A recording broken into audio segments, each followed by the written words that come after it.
dans ma vie? Non? Tu ne sais pas, toi? Si? Parce qu'il y en a qui ne le savent pas, Harry. Harry, je ne sais pas comment on dit en français. Harry. Je ne sais pas vous le traduire. C'est du moment, mais je ne sais pas vous le traduire. Le cher. Vous voyez, c'est ça. Comment on dit?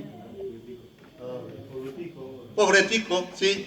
Povretico, il ne sait pas qu'il a péché, le pauvre malheureux. 42. Tu ne sais pas que tu as péché? Tu ne sais pas que tu as transgressé la loi du Seigneur? Il faut qu'on vienne te le dire, qu'on te prenne l'oreille, comme à un enfant. Ah, c'est pas bien ce que tu as fait. Ben, il y en a parmi nous. Il y a des chrétiens et des chrétiennes. Vous les avez jamais entendus le dimanche matin? Moi, je les entends. Je vais imiter leur prière. Alors, c'est une prière pour faire voir. Hein. C'est pas une petite prière de sage. Tout doucement, Seigneur, j'ai péché contre toi, je te demande pardon. Oh, et on prend la voix d'outre-tombe, vous avez vu? Vous n'avez pas entendu ces jours-là?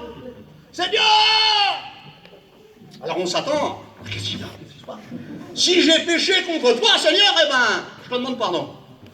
42, mais alors, je voudrais chausser du 44 ou du 45. Pas chaud. Comme si tu ne sais pas que tu as péché. C'est quand même malheureux, quand même. Ou tu es un innocent, t'es un pauvre malheureux, t'as plus ta tête, alors tu pêches, tu ne fais pas attention, tu ne sais pas. Mais chaque chrétien est intelligent, Maro Devel. Vous êtes plus intelligent qu'un avocat.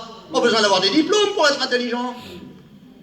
La Bible nous dit, et dans l'Ancien et le Nouveau Testament, je vous ferai l'étude si vous voulez. Dieu nous donne l'intelligence.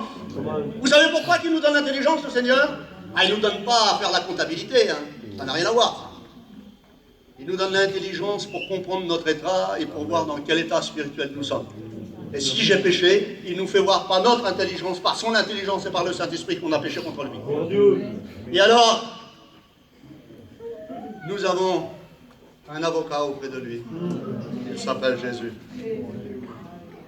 Alors, je retourne dans l'autre prédication. La parole de Dieu nous a dit que Jésus-Christ veut faire cette vendange.